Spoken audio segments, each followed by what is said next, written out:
Okay, so back when Bitcoin was originally created in 2009, Satoshi was really testing two things at once. So the first part is there's this idea of Bitcoin, the decentralized currency. It's a form of money that exists purely online, and you could transfer it from anyone to anyone around the world instantly with pretty much no fees. You can transfer money from Kyrgyzstan to Guatemala just as easily, just as quickly, and just as cheaply as you can to your own neighbor. And as we have seen, there are a lot of people interested in that innovation. Bitcoin, the form of money, has attracted a pool of $10 billion of wealth over the past 5 years. It is being accepted by over 50,000 merchants worldwide. And we have companies like BitPay and Coinbase that are trying very hard, and I would say succeeding, at getting Bitcoin adopted by increasingly large segments of the population. And as Ryan has said, I think we're only getting started. But at the same time, there's also the other side of Bitcoin, which is Bitcoin, the blockchain. So Bitcoin, the technology, is this global, trust-free, decentralized database. It's this database that anyone can add things to, but you can't remove anything from.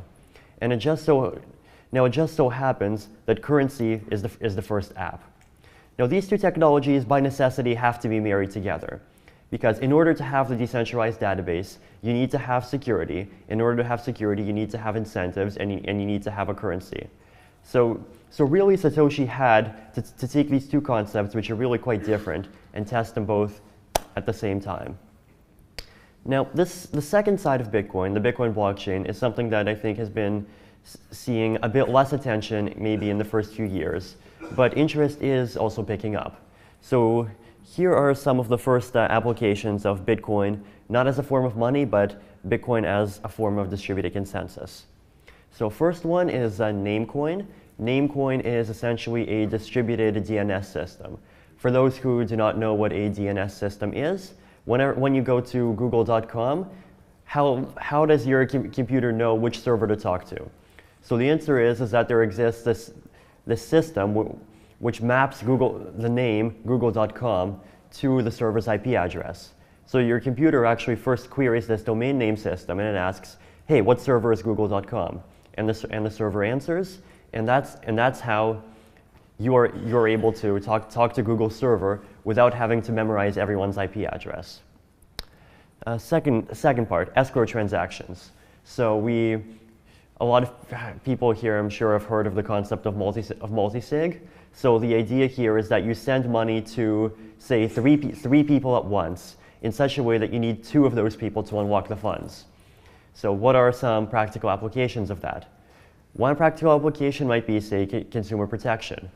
So for example, if I'm a merchant and I'm selling some product to you, the consumer, the simplest way to do that would be for you to just pay me and for me to send the product. But what if you don't know me and I'm not necessarily trustworthy?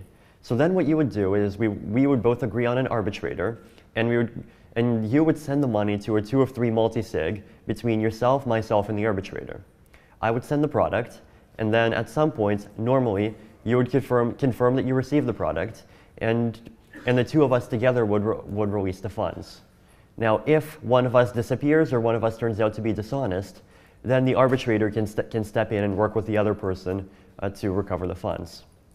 So this is essentially Bitcoin's alternative to PayPal's chargeback system. Then we have this concept of colored coins. The idea behind colored coins, I would say, saw its first beginnings in 2012. So the idea there is, okay, you have a blockchain and you have a currency on it. But what if you can put other currencies on the blockchain as well? So the idea there is to say, let's suppose that I am a gold issuer. I might be Coinable, Amagi Metals, or some larger company, and I want to issue gold on the blockchain. So what would I do? I would take, say, 10 bitcoins, and I would say each one of these bitcoins is also worth 10 ounces of gold, and I would say that's each one of these specific bitcoins. And then you could actually track those specific bitcoins through the blockchain, and you can treat them as sort of their own currency living inside the Bitcoin system. And then if someone at some future point in time returns one of these colored gold coins to me, then I will return to them the 10 ounces of gold. So now you have this system where you have lots of different currencies on the Bitcoin blockchain. What's the next step? Well, let's have a decentralized exchange between the currencies. So as it turns out that this is actually somewhat hard to implement, so the research behind it has actually taken some time to develop, and we are actually seeing a lot of interesting protocols around that over the last 6 months. Now after that, there's also some other interesting ideas. There's this concept of smart property. So the idea there might be, what if you had, say, a museum pass, and the idea there was that you would issue a currency with just where that currency has 1 unit, and if you own that unit, then you can use your phone, and you can sign a message with the private key that owns that little currency token, and then that sort of works as a museum pass. You can use it to get into a museum. If you want to sell the museum pass, then you just transfer the coin to someone else, and now they can sign it with their phone, and they can gain access. Another idea is smart contracts. So the idea there is that instead of having contracts that are enforced by the legal system, you have contracts that essentially enforce themselves. So one idea here might be a financial contract. So suppose that I might want to put $1,000 worth of Bitcoin into this financial contract, and then some other counterparty would put in $1,000 into the financial contract. And then 1 month later, I would get $1,000 worth of Bitcoin back. And the idea is, what if you can have this contract enforce itself? So in that way, I can essentially have $1,000 worth of value without volatility risk on the blockchain, without having to rely on any kind of centralized issuer. Finally, there's this idea of decentralized autonomous organizations. So the idea of a DAO, or as other terms you might have heard include decentralized autonomous corporations, or decentralized autonomous companies, decentralized autonomous communities. The idea there is to have either a company, an organization, perhaps it could be a company, it could be something like WikiLeaks, it could be something like ICANN, the Internet Corporation for Assigned Names and Numbers, which is the organization that actually manages the IP address allocation and DNS registration and so forth. What if you could have these organizations live entirely on the cloud? So these organizations would still control resources, but those resources would be controlled by a smart contract that never expires. It just keeps on updating itself. So these are essentially some of the applications, and there are thousands more that we haven't even thought of. Now, here's just some detail about how colored coins works. So you would have some issuer declares that some set of Bitcoins have a certain color. And then if you send a transaction where the inputs have a certain color, then the outputs have the same color. Now, if the inputs have mixed colors, then you might have some special rules applying. And then you would just trace the transactions back through the Bitcoin blockchain to determine what color they are. So you could see there a simple diagram is that you might have green coins, blue coins, and red coins, perhaps representing US dollars, gold, stocks in a company, whatever else. And you could simply trace them through the transaction graph and figure out exactly who owns the coins of each color at any given time. Now, another more advanced idea is this concept of a metacoin. So the idea behind a metacoin is this idea that we should treat metacoins we should treat Bitcoin as this low-level protocol, like a sort of TCP/IP on the internet, and then we should build other protocols on top. So this other protocol would use Bitcoin just as a data layer. It would put data into Bitcoin transactions, and then you could see that there would be a completely separate metacoin protocol that would scan through the transactions to determine what the balances are. So what are the advantages?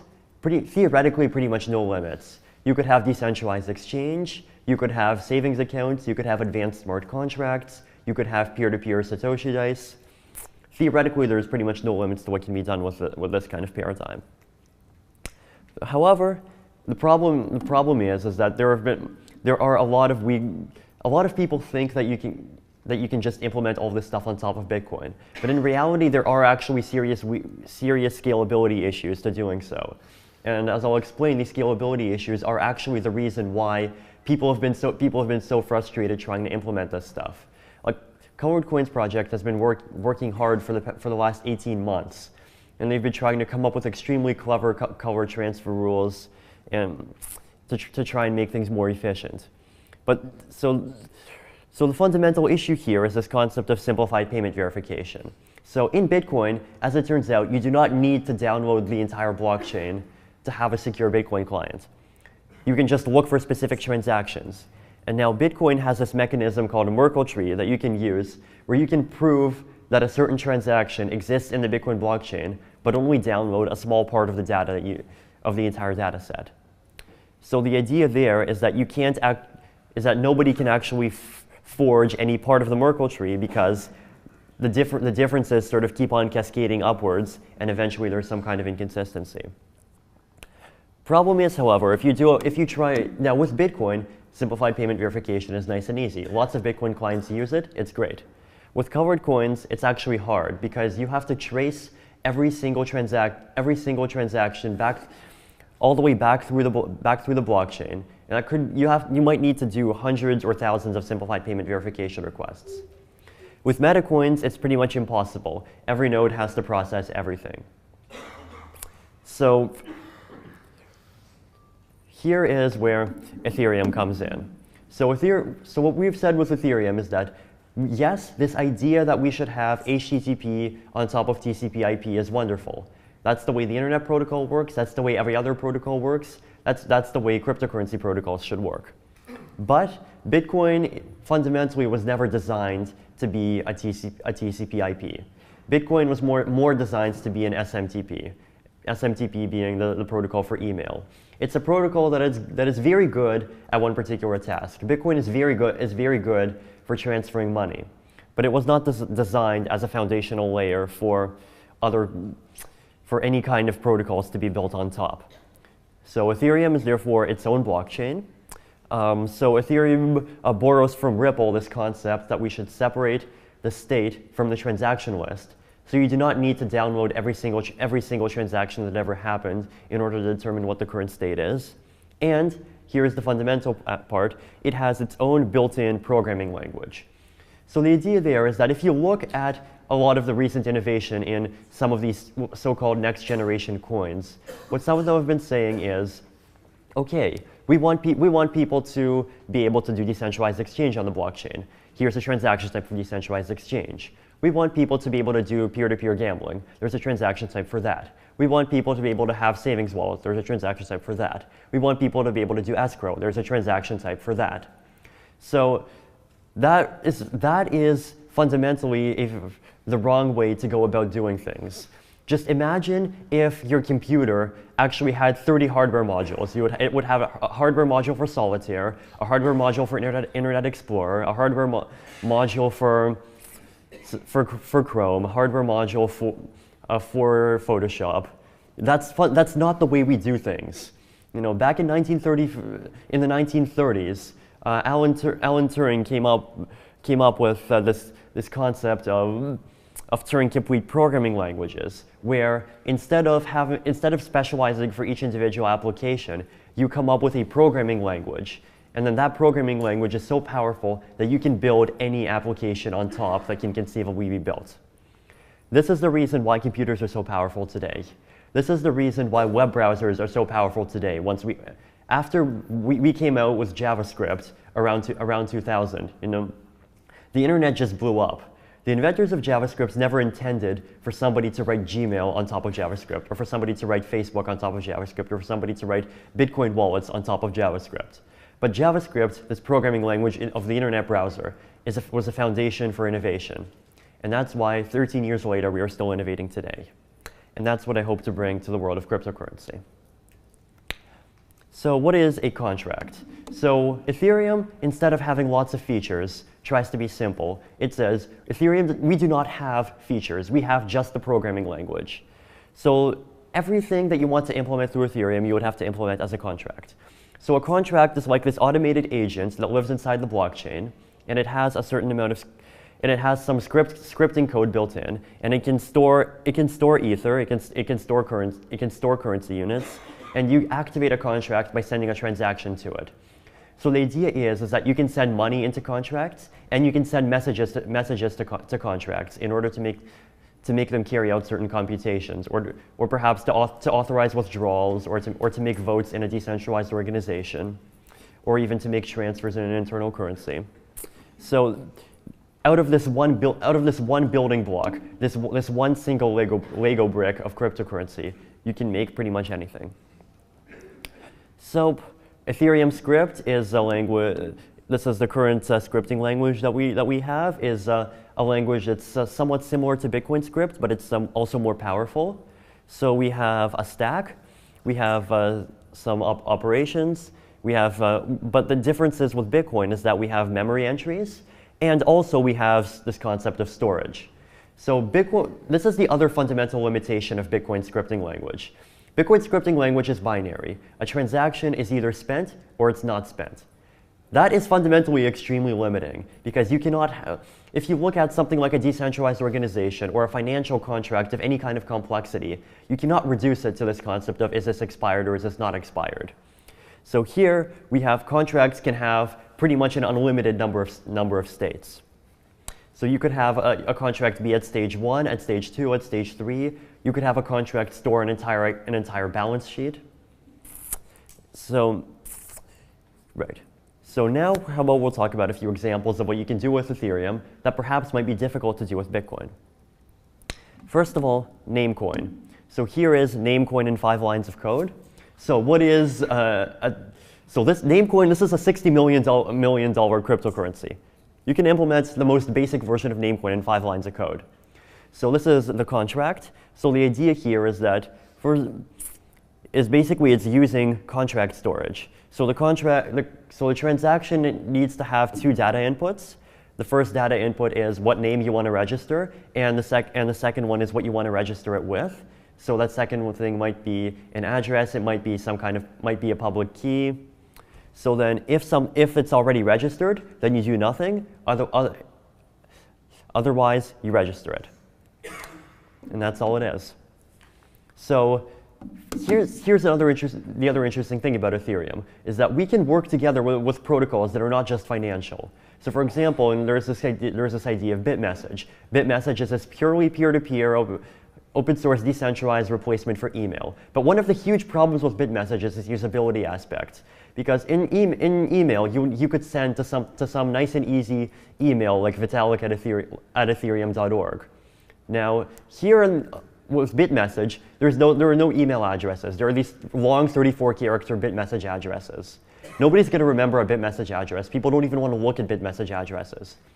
What if you could register a BitMessage address inside of this Namecoin contract with something nice and simple like Vitalik at Ethereum.org, and then if somebody wants to send money to me, their wallet can just look up they can enter Vitalik at Ethereum.org, and their client can just look up my actual BitMessage address inside of this Namecoin contract. Create your own currency. Now, a lot of people are saying, like, we have way too many currencies now. Why do we have so many currencies? Now, I actually think this is extremely powerful in a way that not many people realize. Here's the deal. In the past 10,000 years, one of the major political dynamics has been this concept of centralization and decentralization. We all understand the benefits of decentralized system. We all understand the idea of localized markets, of individuals acting independently. But at the same time, we understand that centralization has its benefits. Like and one particular benefit there is this concept of public goods. So there are a lot of things like scientific research, like protecting the environment, like fighting disease. All of these applications that are extremely valuable, but their value is extremely widely distributed, so that each individual will only benefit an insignificant amount from each particular action. Pure markets have no way of paying for this. Centralized institutions do, simply because they are so large that they can absorb enough of the benefit for it to be worth it for them to do these things. So this is why we have large corporations. This is why we often have large governments, and this is why we have large nonprofits. Now, currencies are actually a very interesting thing, because creating your own currency is actually the first time that we have something which is simultaneously decentralized and it can fund these public goods.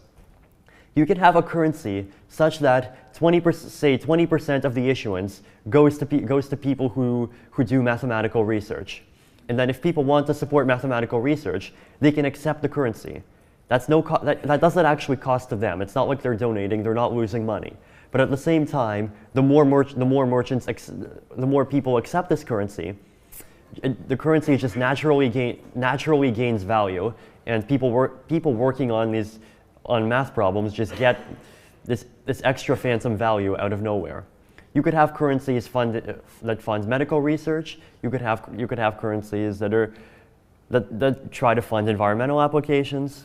So the idea here is that let's not have one currency. Let's have thousands of currencies, and we can have this sort of economic democracy through a currency system. So Ethereum is a platform that makes it 1,000 times easier to bootstrap your own decentralized currency, because you can just make it as a contract. Hedging contracts. We talked about this a bit. I put in $1,000, you put in $1,000 worth of cryptocurrency, so worth of Bitcoin, worth of Ether, and then a month later, I get $1,000 back, and you get the rest. So what's the value proposition for you? You get to speculate in favor of Ether at a 2x leverage, and the value proposition for me is I get security. I don't have to deal with volatility risk. So we've seen for a lot of applications that are trying to say, oh, if people want to have US dollars on the blockchain, let's have an issuer, and that issuer will issue their own currency, and that currency can be redeemed for US dollars. Yes, that is one way of doing it, but you have to trust an issuer. So here's another way of doing it.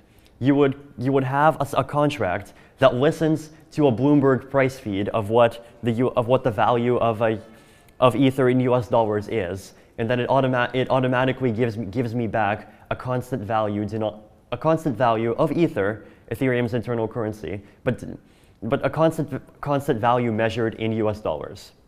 So here, this is not trust-free, but this is massively reduced trust, because instead of trusting an issuer, all you have to trust is a price feed. And you can trust like 9 out of 18 price feeds if you want. You could do voting pools, you can do proof of stake voting. There are lots of ways that you can mitigate any kind of problems here. Decentralized autonomous organizations. So what if you could have a company whose organizational bylaws, instead of being enforced in the legal system, are enforced literally on the blockchain? So the organization might have some capital. It might have $1 million worth of Ether. But then you would, or might even have this contract might even have $1 million stuck in a hedging contract. So this is the other nice thing about Ethereum. Contracts can use contracts. So the idea here is that you would need 2/3 of an organization's members in order to agree to do anything. And that's pretty much the only rule. You could even have self-modifying code. You could have a rule that says you need the support of 2/3 of an organization's members in order to change the rules of the organization. Sure. And just one more. And here are some other interesting applications. Savings wallets. So we talked about multi-signature escrow. Here are some. Ethereum potentially offers massively expanded versions of multi-sig escrow. You could do withdrawal limits. Crop insurance. What is crop insurance? You could have a financial contract off of the weather. Peer-to-peer gambling. So you could do peer-to-peer Satoshi dice on the blockchain. Decentralized exchange. Data storage. Decentralized Dropbox. You can have a decentralized Dropbox implementation that lets anyone participate. You will be able to earn money by renting out your hard drive.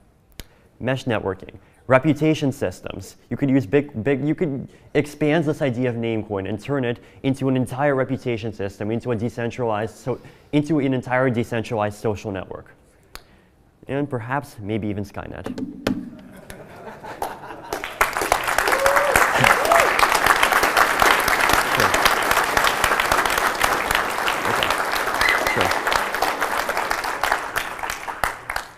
Yes. Yeah, very, very exciting project. I just had a couple questions about the funding model that Sure. I was reading about. So one question is, where will the Bitcoin be allocated to, Mm-hmm. and how will that be managed? Okay, so And then just second question is, I'll repeat it. yeah. Yes. And the second question is, if a founder, let's say, leaves the project, Mm-hmm. what will happen to their vesting of Ethereum? Okay, so I'll talk a bit about the funding model.